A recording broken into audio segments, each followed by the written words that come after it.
तो आखिरकार केंद्र सरकार ने ऑनलाइन न्यूज पोर्टल और online audio visual content provide करने वाले सभी प्लेटफॉर्म्स पर निगरानी का फैसला कर ही लिया।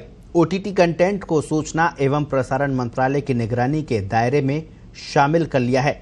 इसका असर ये होगा कि नेटफ्लिक्स, अमेजन प्राइम, हॉटस्टार जैसे ओवर द टॉप प्लेटफॉर्म के कंटेंट पर सरकार की निगरानी रहेगी। केंद्र सरकार ने इस बारे में नोटिफिकेशन भी जारी कर दिया है। देखिए हमारी खास रिपोर्ट।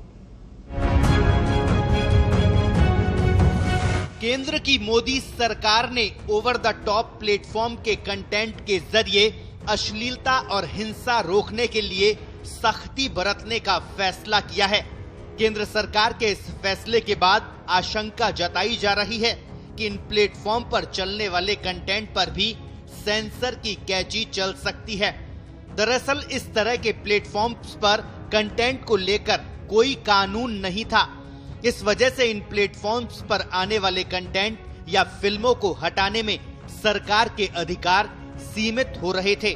असल में मुद्दा यह है कि ओटीटी प्लेटफॉर्म को लेकर अदालतों में याचिकाएं दाखिल हो रही थी और इन प्लेटफॉर्म्स के कंटेंट की निगरानी की लगातार मांग उठ रही थी। केंद्र सरकार के फैसले के बाद अब इस बात पर बहस छिड़ गई है कि आखिर इन ओटीटी प्लेटफॉर्म्स का क्या होगा। एक स्टडी रिपोर्ट के मुताबिक ओटीटी प्लेटफॉर्म साल 2024 तक 28% की सालाना दर से बढ़ेंगे। एक आशंका ये भी जताई जा रही है कि वेब सीरीज या फिल्म पर रोक लगाने का अधिकार भी केंद्र सरकार को मिल जाएगा। नोटिफिकेशन के बाद अब ये कानून बन जाएगा और ये प्लेटफॉर्म सूचना एवं प्रसारण मंत्रालय के अंतर्गत रहेंगे। हालांकि इससे पहले सभी ओटीटी प्लेटफॉर्म इलेक्ट्रॉनिक्स और सूचना प्रौद्योगिकी मंत्रालय के तहत संचालित हो रहे थे, लेकिन किसी तरह का रेगुलेशन नहीं था। एक अनुमान के मुताबिक ओटीटी प्लेटफॉर्म के इस्तेमाल को देखते हुए इसका मार्केट रेवेन्यू 2025 के अंत तक 4000 करोड़ तक हो सकता है। 2019 के अंत तक भारत में 17 करोड़ लोग ऐसे थे जो ओटीटी प्लेटफॉर्म्स का इस्तेमाल कर रहे थे। केंद्र सरकार का नया कानून बनने के बाद अब सभी ओटीटी प्लेटफॉर्म को नए कंटेंट को रिलीज करने से पहले सूचना और प्रसारण मंत्रालय से सर्टिफिकेट लेना जरूरी होगा। अगर मंत्रालय को कंटेंट पर कोई आपत्ति होगी तो वो उसे बैन भी कर सकता है। हालांकि अभी सरकार ने अपनी तरफ से गाइडलाइन जारी नहीं की है। सरकार के इस कदम से ओटीटी प्लेटफॉर्म को दिक्कत हो सकती है और वे इस पर अपना विरोध भी दर्ज कर सकते हैं।